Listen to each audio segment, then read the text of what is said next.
तो जैसा कि हमने लास्ट एपिसोड के अंदर देखा था, बाई मिंग जो होती है वो लुओ चैन की तरफ देखते हुए उसे बोलती है कि लुओ चैन, मुझे एक चीज़ बताओ कि क्या तुम्हें हमारी फैमिली के साथ में कोई प्रॉब्लम है। जॉसन का जो लुओ चैन होता है वो बाई मिंग को मना करते हुए उसे बोलता है कि नहीं, मेरी तुम्हारी फैमिली के साथ में कोई भी दुश्मनी नहीं है। जॉसन के साथ ही अब जो बाई मिंग होती है वो गुस्से में चिल्लाते हुए लुओ चैन से बोलती है कि अगर ऐसा नहीं है तो फिर आखिर तुमने यहाँ पर इस तरह की हरकतें क्यों की। क्या तुम जानते भी होगे तुम्हारे यहाँ पर इस गलती के कारण जो भाई यान है वो कितनी बड़ी प्रॉब्लम के अंदर फंस चुका है। तुम्हारे कारण वो यहाँ तक कि अपना यंग मास्टर का जो स्टेटस है उसे भी लूज कर सकता है। तो क्या तुम चाहते हो कि जो भाई यान है वो यंग मास्टर ना रहे।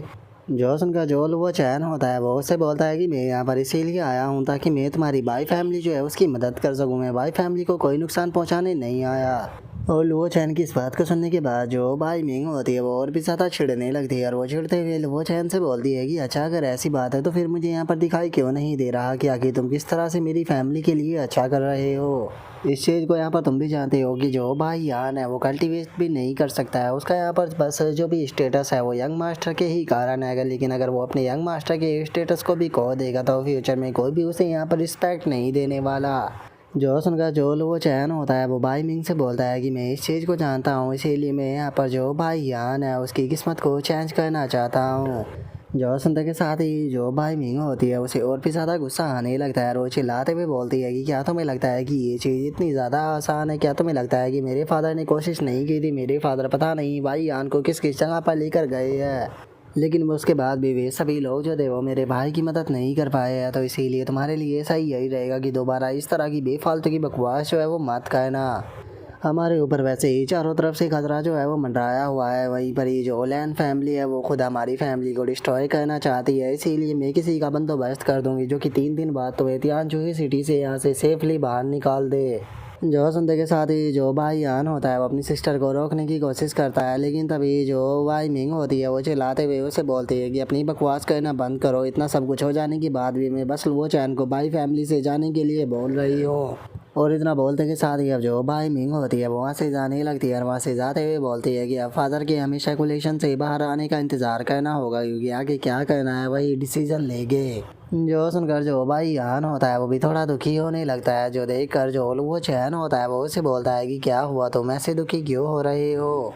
चूँकि अब वे लोग जो है वो यहाँ से जा चुके हैं तो इसीलिए हम लोग जो है वो दोबारा से अपने काम को कंटिन्यू करते हैं। जो सुनने के बाद जो भाई यान होता है वो बहुत ज़्यादा शौक हो जाता है और वो शौक होते हुए बोलता है कि क्या मुझे डर है कि अगर हमने इस चीज़ को दोबारा से कंटिन्यू किया तो मैं अपनी लाइफ को भी खो दूँगा। जो सुनकर जो वो चैन होता है वो भाईयान से बोलता है कि भाईयान, मुझे एक चीज़ सच सच बताओ कि तुम इस चीज़ को कंटिन्यू करना चाहते हो या नहीं करना चाहते हो। तुम अपनी किस्मत को चेंज करना चाहते हो या फिर बस ऐसे ही जीना चाहते हो। जो सुनने के बाद भाईयान जो होता है वो भी थोड़ा सोचने लगता है। अब जोश में आते हुए बोलता है कि मैं कंटिन्यू करूँगा चाहे कुछ भी क्यों ना हो जाए। और इतना बोलते के साथ ही हम देखते हैं कि वहाँ पर एक लकड़ी के बहुत बड़े पीस को लेकर आ चुका होता है और वहाँ पर लाने के बाद बोलता है कि लुओ चैन, जिस लकड़ी के पीस को तुमने मंगाया था मैं लेकर आ चुका हूँ। तो मुझे बताओ कि अब इस लकड़ी के इतने बड़े पीस का हमें क्या करना है। जो सुनने के बाद लुओ चैन जो होता है वो उसे बोलता है कि तुम्हें इस लकड़ी के पीस को यहाँ पर जो तुम्हारा बाई फैमिली का एंसिस्टर था उसका रूप देना है। जो सुनते के साथ ही भाई यान जो होता है वो लुओ चैन से बोलता है कि लुओ चैन, तुम कह रहे हो कि जो वाइट एम्परर है वो हमारा एंसिस्टर नहीं है बल्कि वाइट एप हमारा एंसिस्टर है। लेकिन हकीकत तो ये है कि मैं जानता ही नहीं हूँ कि आखिर जो वाइट एप था वो कैसा दिखा करता था, क्योंकि मैंने आज से पहले उसके बारे में ना तो कभी सुना और ना ही कभी देखा। जो सुनने के बाद यान चैन बोलता है कि ठीक है, मेरी तरफ देखो। और इतना बोलकर वो उसी कपड़े को निकाल लेता है जो कि उसने सिटी से खरीदा था। जिसे देखने के बाद भाई यान जो होता है वो लुओ चैन से बोलता है कि ये तो वही कपड़ा है जिसे कि तुमने वहाँ पर जो सामान बेचने वाला पर्सन था उससे सिटी के अंदर खरीदा था, लेकिन इसका तुम यहाँ पर क्या करने वाले हो। और उसके इतना बोलते के साथ ही जो वो चैन होता है वो उस कपड़े को हवा में उछाल देता है। हवा में उछालने के बाद अपनी पावर का इस्तेमाल करते हुए बोलता है कि ठीक है, इसे ध्यान से देखना। और उसके इतना बोलते के साथ ही हम देखते हैं कि उसके अंदर से एक वाइट टेप जो होता है वो निकल कर बाहर आ जाता है। जिसे देखने के बाद जो वो चैन होता है वो भाई यान से बोलता है कि भाई यान, ये है तुम्हारी भाई फैमिली का एंसिस्टर है जिसे कि गॉड ऑफ वार के नाम से भी जाना जाता था। और जिस टाइम पर ये वाइट एम्परर के साथ में मिलकर जो पूरे 9 हेवन थे उनके अंदर घूम रहा था, तो उस टाइम पर पूरे 9 हेवन और 10 के 10 लैंड के अंदर ये पूरी तरह से इनविजिबल था। जिस टाइम पर इसने बहुत ही ग्रेट ग्रेट अचीवमेंट जो थी उन्हें भी प्राप्त किया था, लेकिन ये बहुत ही दुख की बात है कि इसकी इतनी ग्रेट अचीवमेंट जो है उन्हें पास्ट के में यहाँ पर धीरे धीरे कर भुला दिया गया। और अब वाई टाइप को देखने के बाद जो भाई यान होता है वो भी काफ़ी ज़्यादा खुश हो जाता है और वो भी खुश होते हुए बोलता है कि सच में इसका लुक जो है वो बहुत ही ज़्यादा अमेजिंग है और वैसे भी मुझे नहीं लगता कि तुम मुझसे यहाँ पर इस टाइम पर झूठ बोलोगे, तो इसीलिए मैं तुम्हारे ऊपर यकीन करूँगा। जो सुनते के साथ ही जो लुओ चैन होता है वो उसे बोलता है कि ठीक है, अगर ऐसी बात है तो चलो जल्दी से यहाँ पर जो तुम्हारे एंसेस्टर है भाई फैमिली के, उनके होली स्टेटस को यहाँ पर दोबारा से बनाना शुरू करते हैं। और याद रखना कि जो ये काम है ये कवरिंग का, इसे यहाँ पर तुम अकेले ही करोगे, इसके अंदर तुम यहाँ पर किसी की भी मदद जो है वो नहीं ले सकते हो। और जब तुम इस काम को करोगे तो याद रखना कि तुम्हारी हर एक चोट के अंदर यहाँ पर रिस्पेक्ट होनी चाहिए। जो सुनते के साथ ही भाई यान जो होता है वो खुश होते हुए बोलता है कि ठीक है, मैं तुम्हारी बात को समझ गया, टेंशन मत लो, मैं तुम्हें निराश नहीं होने दूंगा। और उसके इतना बोलते के साथ ही हमारा व्यू जो होता है वो लैन फैमिली के अंदर आ जाता है, जहाँ पर कि लैन फैमिली का मास्टर और जो फैटी होता है वो आकर एक ग्रैंड मास्टर को वहाँ पर ग्रीट करते हैं। और हमें इस पर्सन के बारे में बताया जाता है कि ये हैन हाई सेक्ट का ग्रेट एल्डर है। और अब जो हैन हाई सेक्ट का ग्रेट एल्डर होता है वो उन लोगों से बोलता है कि अभी के टाइम पर जो मास्टर है वो बहुत ही बुरे मूड के अंदर है, तो इसीलिए सही यही रहेगा कि जो तुम्हारी फैमिली है वो कोई और मिस्टेक ना करे। जोसन का जो फैटी होता है वो ग्रेट एल्डर से बोलता है कि क्या मैं ग्रैंड मास्टर से पूछ सकता हूँ कि आखिर जो सेक्ट मास्टर है उन्हें किस तरह की प्रॉब्लम है और हम किस तरह से उनकी मदद कर सकते हैं। जोसन का जो ग्रेट एल्डर होता है वो उनको बताता है कि जो सेक्ट मास्टर है उनके दोनों बेटे जो थे वो साउथर्न ब्रांच के अंदर घूमने के लिए गए थे, लेकिन वहाँ पर किसी पर्सन के द्वारा उन दोनों को मार दिया गया। लेकिन यहाँ पर इस बैरियर के कारण जो सेक्ट मास्टर है वो ट्रांसलेटरियलम के एक्सपर्टों को वहाँ पर नहीं भेज पा रहे ताकि वो उस मर्डर को ख़त्म कर सके, जिस कारण वे बहुत ही ज़्यादा फ्रस्ट्रेटिंग है। जो संदेह के साथ ही जो लैन फैमिली का मास्टर होता है उसे भी बहुत ज़्यादा गुस्सा आ जाता है और वो गुस्से में चिल्लाते हुए बोलता है कि मैंने नहीं सोचा था कि इन ब्रांच फैमिलियों के अंदर इतनी ज़्यादा हिम्मत आ जाएगी कि वे यहाँ पर इस तरह की हरकत को करेंगे। लेकिन ग्रेट मास्टर, आपको यहाँ पर टेंशन लेने की बिल्कुल भी ज़रूरत नहीं है, मेरी लैन फैमिली के अंदर बहुत ही पावरफुल एक्सपर्ट मौजूद है। मैं उन्हें यहाँ पर ब्रांच के अंदर भेजूंगा ताकि वो उस मर्डर को ढूंढ कर ख़त्म कर सके। जो सुनते के साथ ही ग्रेट हेल्डर जो होता है वो उससे बोलता है कि तुम्हें इस मैटर के ऊपर टेंशन लेने की कोई ज़रूरत नहीं है, क्योंकि अभी के टाइम पर जो सेक्ट मास्टर है वे जितने भी फियांग इमोर्टल सेक्ट के यहाँ पर जॉइनिंग में सेक्ट है उन सभी को अपने साथ में मिलाने के बारे में काम कर रहे हैं, जिस कारण जो सेक्ट मास्टर है वो यहाँ पर भाई फैमिली के बारे में भी सोच रहे हैं। क्योंकि वैसे तो भाई फैमिली जो है वो अब काफ़ी ज़्यादा कमज़ोर हो चुकी है, लेकिन उसके बाद भी नहीं भूलना चाहिए कि उनके एंसेस्टर जो थे वो वाइट एम्परर थे। तो इसीलिए जिस टाइम पर तुम लोग जो है वो यहाँ पर बाई फैमिली को डिस्ट्रॉय कर दोगे तो हम लोग जो है वो यहाँ पर बाई फैमिली के पूरे पैलेस की अच्छे से जांच पड़ताल करेंगे। हो सकता है कि वहाँ से किसी प्रकार का सुप्रीम ट्रेजर या फिर इम्पेरियल टेक्निक जो है वो मिल जाए। तो इसीलिए अभी के टाइम पर तुम लोग जो है वो यहाँ पर अपने काम के ऊपर ही फोकस करो और जितना ज़्यादा हो सके उतना ज़्यादा जो ये फियांगजी मैन है उसे सप्रेस करने की कोशिश करो। जो सुनते के साथ ही लैन फैमिली का मास्टर जो होता है वो उस ग्रेट एल्डर से बोलता है कि आपको टेंशन लेने की बिल्कुल भी ज़रूरत नहीं है, मैं जितना जल्दी हो सके इस काम को निपटा दूंगा। और उसके इतना बोलते के साथ ही वो हमारा व्यू जो होता है वो दोबारा से बाई फैमिली के ऊपर आ जाता है, जहाँ पर कि हम देखते हैं कि लुओ चैन किसी जगह पर जा रहा होता है, लेकिन तभी उसका ध्यान जो होता है वो यूनजी और जो बाई यान का अंकल होता है उसके ऊपर जाता है, जहाँ पर कि यूनजी बाई यान के अंकल से बोलती है कि ठीक है अंदर चलो। जो सुनते के साथ ही वो भी जाने लगता है, लेकिन तभी जो गार्ड होते हैं वो आगे आ जाते हैं और आगे आते हुए बोलते हैं कि सेकंड मास्टर आखिर आप यहाँ पर क्या कर रहे हो। जो सुनकर भाई यान का अंकल जो होता है वो बोलता है कि मैं यहाँ पर पैट्रिज को देखने के लिए आया हूँ और उसे देखकर ऐसा लग रहा होता है जैसे कि वो किसी के कंट्रोल में हो। और अब अंकल की बात को सुनने के बाद वहाँ पर खड़े हुए गार्ड एक दूसरे की तरफ को देखने लगते हैं और उनमें से एक गार्ड जो होता है वो बोलता है कि सेकंड मास्टर जो पैट्रिज थे वो अंदर सर्कुलेशन के अंदर है और उन्होंने कहा था कि कोई भी आकर उन्हें यहाँ पर डिस्टर्ब नहीं करना चाहिए। जो सुनकर जो सेकंड अंकल होता है वो उन लोगों से बोलता है कि तुम भी जानते हो कि यहाँ पर कितने सारे यहाँ पर अटैक हुए थे, तो इसीलिए मुझे डर है कि शायद जो पैट्रिज है उन्हें कुछ हो ना गया हो, तो इसीलिए मैं बस उन्हें यहाँ पर चेक करने के लिए जाना चाहता हूँ कि वे वहाँ पर सेफ है या नहीं। जो सुनकर अब वे गार्ड जो होते हैं वो भी उसे रोकने के लिए कुछ नहीं कर पाते और वे बोलते हैं कि ठीक है अगर ऐसी बात है तो आप अंदर जा सकते हो। और इतना बोलते के साथ ही अब वे उन दोनों को अंदर जाने की परमिशन दे देते हैं, जिसके बाद अब यूनजी जो होती है वो सेकंड अंकल से बोलती है कि तुम यहीं पर ही रुककर मेरा इंतजार करो। जो सुनने के बाद वो भी ओके बोल देता है और अब हमें पता लगता है कि उसे यूनजी ही कंट्रोल कर रही थी। जिसके बाद अब जो यूनजी होती है वो खुश होते हुए अपने मन में सोचती है कि फाइनली अब बाई फैमिली का पैट्रिज जो है वो मेरे कंट्रोल में आने वाला है, जो कि मेरे लिए एक बहुत ही बड़ी मछली होने वाला है। और इसके इतना सोचते के साथ ही हम देखते हैं कि लुओ चैन भी उस जगह पर आ चुका होता है जिसने कि उन दोनों को अंदर जाते हुए देख लिया था। और अब लुओ चैन को देखने के बाद एक गार्ड चिल्लाते हुए बोलता है कि आखिर तुम कौन हो। जो सुनते के साथ ही लुओ चैन वहाँ पर गिरे टेलीपोर्टेशन का इस्तेमाल करता है, जिसके कारण जो लुओ चैन होता है वो एकदम से उन दोनों के सामने से गायब होकर सीधे केव के अंदर आ जाता है। लेकिन उन दोनों को समझ में नहीं आता कि लुओ चैन कहाँ गया। और अब उनमें से एक गार्ड जो होता है वो चिल्लाते हुए बोलता है कि क्या तुमने यहाँ पर किसी मोमेंट को फील किया। जो सुनने के बाद वो दूसरा बंदा बोलता है कि हाँ, मोमेंट तो मैंने भी फील की थी, लेकिन यहाँ पर तो कोई भी नजर नहीं आ रहा। जो सुनते के साथ ही दूसरे वाला बंदा जो होता है वो बोलता है कि सच बताओ तो मैंने अपने सामने ह्यूमन फिगर देखा था, ये तो काफी अजीब है क्योंकि अब वो वहाँ से गायब हो चुका है। जो सुनकर दूसरे वाला गार्ड बोलता है कि मुझे लगता है कि शायद तुम्हारी तबीयत खराब है और तुम्हें आराम की सख्त जरूरत है। और इतना सुनते के साथ ही वो दूसरे वाला बंदा जो होता है वो अपनी आंखों को मलने लगता है और वो अपनी आंखों को मलते हुए बोलता है कि वो मेरी आंखों के सामने एकदम से डिसअपेयर हो गया, क्या ये सच में मेरा कोई वहम था। जो सुनते के साथ ही जो वो चैन होता है वो बोलता है कि तुम लोग जो है वो इस चीज़ का पता कभी भी नहीं लगा पाओगे, क्योंकि यहाँ पर जो ये स्पिरिचुअल फ्लक्चुएशन थी इसे केवल ट्रांसलेट रियलम या फिर उससे ऊपर के कल्टीवेटर ही फील कर सकते हैं, इसीलिए तुम्हें कुछ भी पता नहीं लगा।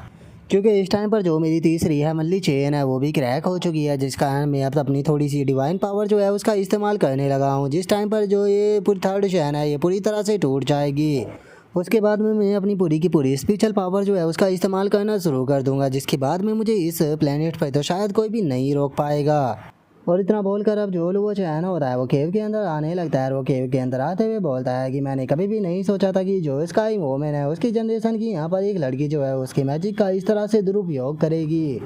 और अब उसके इतना बोलते के साथ ही हम जो युंजी होती है उसे देखते हैं, जो कि भाई फैमिली की पैट्रीज के सामने आ जाती है। और उसके सामने आने के बाद वो बोलती है कि भाई फैमिली का पैट्रीज जो है वो पूरी तरह से एग्जॉस्ट हो चुका है और जल्दी ही इसकी सांसें भी बंद हो जाएगी।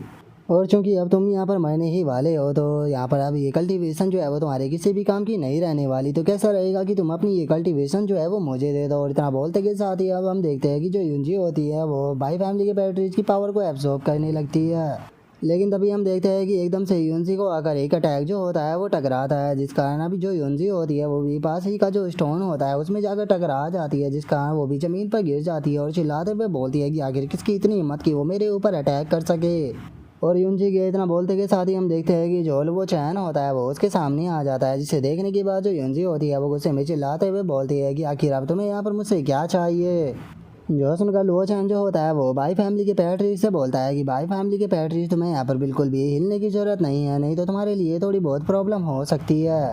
जो सुनते के साथ ही जो युंजी होती है वो चिल्लाते हुए लुओ चैन से बोलती है कि लुओ चैन अब तुम्हारा कुछ ज़्यादा ही हो रहा है, आखिर तुम मेरे यहाँ पर मैटर के अंदर बार बार टांग क्यों अड़ा रही हो।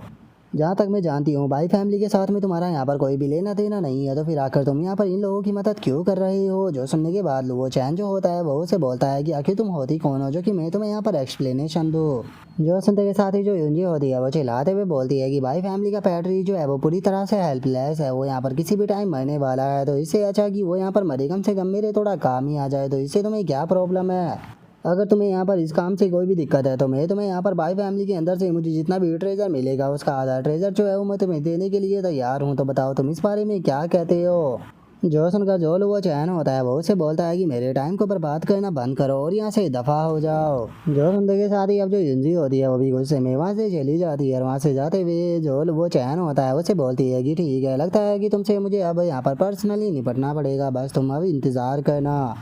और उसके इतना बोलते के साथ ही अब जो वो चैन होता है वो भाई फैमिली के पैट्रीज को देखने लगता है और वो भाई फैमिली के पैट्रीज को देखते हुए बोलता है कि सच में भाई फैमिली की हालत जो है वो बहुत ही ज़्यादा ख़राब हो चुकी है, क्योंकि ज़रा एक बार भाई फैमिली के पैट्रीज को तो देखो जो कि ब्रेक थ्रू करने के चक्कर में खुद को किस हालत में लेकर आ चुकी है। लेकिन मैं भाई फैमिली का पैट्रीज जो है उसे यहाँ पर मरने नहीं दे सकता हूँ, क्योंकि मुझे भाई फैमिली के पैट्रीज की ज़रूरत है ताकि मैं हेवनली पॉलिश ऑर्डर जो है उसे ले सकूँ, तो इसीलिए मैं यहाँ पर तुम्हारी मदद करने के लिए तैयार हूँ। और इतना बोलते के साथ ही अब जो वो चैन होता है वो अपने पास से एक ब्लड ड्रॉप जो होती है उसे निकाल लेता है और उस ब्लड ड्रॉप को निकालते के साथ ही सीधे जो भाई फैमिली का पैट्रीज होता है उसकी बॉडी के अंदर डाल देता है, जिस कारण हम देखते हैं कि भाई फैमिली के पैट्रीज की बॉडी के अंदर भी एकदम बहुत ज़्यादा स्पिरिचुअल एनर्जी आ जाती है। जिसके बाद अब जो भाई फैमिली का पैट्रीज होता है वो भी अपनी आंखों को खोल लेता है और अपनी आंखों को खोलने के बाद सरप्राइज होते हुए बोलता है कि मेरी स्पिरिचुअल एनर्जी तो पूरी तरह से ख़त्म हो गई थी। और भाई फैमिली के पैट्रीज के इतना बोलते के साथ ही जो वो चैन होता है वो उसे बोलता है कि टेंशन मतलब तुम्हारी स्पिरिचुअल एनर्जी जो है वो दोबारा से रिकवर हो चुकी है।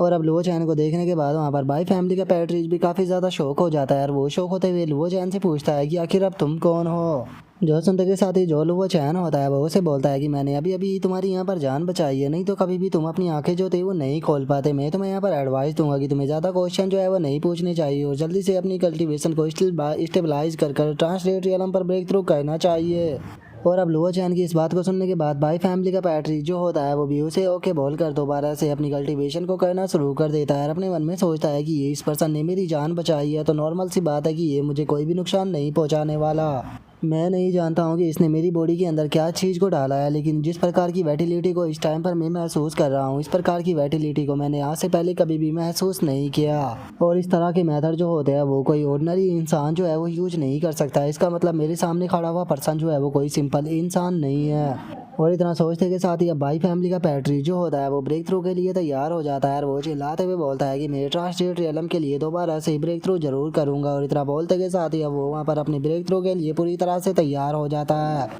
लेकिन हम देखते हैं कि वो इस बार भी अपने ब्रेक थ्रू के अंदर फेल हो जाता है, जो देखने के बाद अब वो उदास होते हुए बोलता है कि डैम इट, मैं दोबारा से फेल हो गया। जो सुनते के साथ ही जो वो चैन होता है वो पैट्रिक से बोलता है कि यहाँ पर जिस प्रकार की तुम एम्पर टेक्निक का इस्तेमाल कर रहे हो उसे यहाँ पर इस्तेमाल मत करो, क्योंकि ये तुम्हारी बाई फैमिली के लिए बिल्कुल भी सूटेबल नहीं है। और अब लुओ चैन की इस बात को सुनने के बाद बाई फैमिली का पैट्रिक भी काफ़ी ज़्यादा शौक हो जाता है और वो शौक होते हुए लुओ चैन से बोलता है कि सीनियर, आप मुझे यहाँ पर मेरे एंसिस्टर की जो प्रैक्टिस थी उससे गिव अप करने के लिए बोल रहे हो, लेकिन आखिर ऐसा क्यों? जो सुनते के साथ ही जो वो चैन होता है वो उनसे बोलता है कि मैं तुम्हें यहाँ पर वाइट टेप की टेक्निक जो है उसे देने वाला हूँ, इसे तुम प्रैक्टिस कर कर ब्रेक थ्रू करने की कोशिश करो। और इतना बोलते के साथ ही अब जो वो चैन होता है वो वाइट टेप टेक्निक को उसके फोरहेड के अंदर डाल देता है। और अब जैसे ही वो टेक्निक उसके अंदर जाती है तो जो बाई फैमिली का पैट्रिक होता है वो भी शौक हो जाता है, बोलता है कि ये टेक्निक तो बहुत ही ज़्यादा मिस्टीरियस है। और इतना बोलते के साथ ही वो दोबारा से अपनी प्रैक्टिस को शुरू कर देता है और अपनी प्रैक्टिस को शुरू करते हुए बोलता है कि ये टेक्निक जो है वो मेरे लिए बहुत ही ज़्यादा सूटेबल लग रही है और ये कोई ऑर्डिनरी टेक्निक तो नहीं हो सकती, तो आखिर इस यंग मैन का क्या ओरिजिन है जो कि मेरे सामने खड़ा है। और इतना बोलते के साथ ही हम देखते हैं कि बाई फैमिली का पैट्रिक दोबारा से ब्रेक थ्रू के लिए तैयार हो जाता है और हम देखते हैं कि उसके पीछे एक काफ़ी पावरफुल एप जो होता है वो भी नज़र आने लगता है और अब पूरी की पूरी जगह जो होती है वो भी एनर्जी के कारण हिलना शुरू हो जाती है। और जो बाई फैमिली का पैट्रिक होता है वो भी सक्सेसफुली ब्रेक थ्रू को कर लेता है और ब्रेक थ्रू करते हुए बोलता है कि मैं फाइनली ट्रांसजेंडर रियलम के अंदर इंटर कर चुका हूँ। और इतना बोलते के साथ ही अब बाई फैमिली का पैट्रिक जो होता है वो चैन का शुक्रिया अदा करते हुए उसे बोलता है कि सर आपका बहुत बहुत शुक्रिया, क्या मैं जान सकता हूँ कि आपका नाम क्या है और आप कहाँ से आए हो? जो सुनकर लुओ चैन जो होता है वो उसे बोलता है कि मेरा नाम लुओ चैन है और मैं बाई यान का दोस्त हूँ। जो सुनते के साथ ही बाई फैमिली का पैट्रिक जो होता है वो लुओ चैन से बोलता है कि अच्छा तो आप मेरे बेटे के दोस्त हो मिस्टर लुओ, आप नहीं जानते कि आपने अभी अभी जो है वो मेरी जान बचाई है। आपके कारण ही मैं ट्रांसजेंडर रियलम पर ब्रेक थ्रू कर पाया हूँ, सच में ये बहुत ही बड़ी अचीवमेंट है मेरे लिए। आपने यहाँ पर मेरी बाई फैमिली जो है उसके लिए ये बहुत ही बड़ी हेल्प की है जिसका कि रीपे हम नहीं कर सकते। लेकिन मिस्टर लो, मैं आपसे एक चीज़ जो है वो पूछना चाहता हूँ। मेरे माइंड के अंदर एक क्वेश्चन जो है वो गूंज रहा है। आपने यहाँ पर मुझे जो टेक्निक दी थी उस टेक्निक को प्रैक्टिस करने के बाद मुझे ऐसा महसूस हुआ कि जैसे कि मैं पैदा ही इस टेक्निक के लिए हुआ था। पता नहीं इस टेक्निक को प्रैक्टिस करते हुए मुझे अजीब सी फीलिंग आ रही है। मैं नहीं जानता हूँ कि मेरी ये फीलिंग सही है या फिर गलत है। क्या आप मुझे इस चीज़ को क्लियर कर सकते हो? जो सुनते के साथ ही जो वो चैन होता है वो उसे बोलता है कि तुम्हारी जो फीलिंग है वो पूरी तरह से सही है, क्योंकि असलियत यही चीज़ है कि जो तुम्हारे बाई फैमिली के एंसेस्टर थे उन्हीं के द्वारा इस टेक्निक को क्रिएट किया गया था। जो सुनते के साथ ही जो बाई फैमिली का पैट्रिक होता है वो बोलता है कि क्या आप कहना चाहते हो कि इसे वाइट एम्परर द्वारा क्रिएट किया गया था? जो सुनने के बाद वो चैन बोलता है कि नहीं, वाइट एम्परर नहीं बल्कि वाइट एप। जो सुनते के साथ ही बाई फैमिली का पैट्रिक भी काफ़ी ज़्यादा सरप्राइज हो जाता है और वो बोलता है कि क्या कहा आपने, वाइट एप? लेकिन हमारा एंसेस्टर तो वाइट एम्परर था। जो सुनते के साथ ही जो वो चैन होता है वो उसे बोलता है कि अभी ये चीज़ जो है वो मैं आपको एक्सप्लेन नहीं कर सकता हूँ, 3 दिनों के बाद में आपको यहाँ पर खुद ही पता लग जाएगा। जो सुनकर बाई फैमिली का पैट्रिक जो होता है वो उसे बोलता है कि मैं नहीं जानता हूँ कि सीनियर आप क्या कह रहे हो, लेकिन मैं चाहूँगा कि आप मेरे बाई फैमिली के हाउस पर कुछ और टाइम रुके, क्योंकि अभी अभी मैंने ट्रांसजेंडर रियलम पर ब्रेक थ्रू किया है तो मुझे अपनी कल्टीवेशन को स्टेबल करने में थोड़ा टाइम लगेगा। तो इसीलिए मैं अभी भी थोड़ा टाइम जो है वो इसी जगह पर बिताने वाला हूँ। लेकिन चूंकि मिस्टर लुओ ने मेरे ऊपर बहुत ही ग्रेट काइंडनेस दिखाई है तो इसीलिए मैं ये पैट्रिक ऑर्डर जो है वो आपको देता हूँ। और इतना बोलते के साथ ही जो बाई फैमिली का पैट्रिक होता है वो अपने पास से एक टोकन निकाल कर लुओ चैन को देते हुए उसे बोलता है कि जब तक ये टोकन आपके पास में रहेगा तो बाई फैमिली के अंदर कोई भी पर्सन ऐसा नहीं होगा जो कि आपके ऑर्डर को ना माने। पूरे तियानजू सिटी के अंदर आपको इतनी ही रिस्पेक्ट दी जाएगी जितनी कि मुझे दी जाती है। जो सुनते के साथ ही जो वो चैन होता है वो भी बाई फैमिली के पैट्रिक को ओके बोलने के बाद उस टोकन को ले लेता है, जिसके बाद अब हमारा व्यू अगले दिन पर आ जाता है जहाँ पर कि उस लकड़ी को कर्व करने के कारण बाई यान काफ़ी ज़्यादा थक चुका होता है। और अब वो फनी सा फेस बनाते हुए बोलते हैं कि पिछले लगातार 10 घंटों से मैंने अपनी आंखें भी बंद नहीं की और मैं इस लकड़ी को यहाँ पर कर्व कर रहा हूँ। और भाई आना से बोलकर वहाँ पर रो ही रहा होता है, तभी जो वो चैन होता है वो उसके फोरहेड के ऊपर एक फ्लिक मार देता है और फ्लिक मारते हुए उसे बोलता है कि लेजी बनना बंद करो और जो अपना काम है उसे दोबारा से स्टार्ट करो। और लुओ चैन के इतना बोलते के साथ ही हम देखते हैं कि बाई मिंग जो होती है वो भी उस जगह पर आ जाती है। और अब बाई मिंग के वहाँ पर आते के साथ ही हमारा आज का एपिसोड जो होता है वो यहीं पर ही कंप्लीट हो जाता है। तो नेक्स्ट एपिसोड के अंदर देखिए कि आगे क्या होता है। अगर आप लोगों को वीडियो अच्छी लगी हो तो लाइक करना, चैनल को सब्सक्राइब करना। मैं मिलता हूँ नेक्स्ट एपिसोड में, तब तक के लिए बाय बाय गाइज।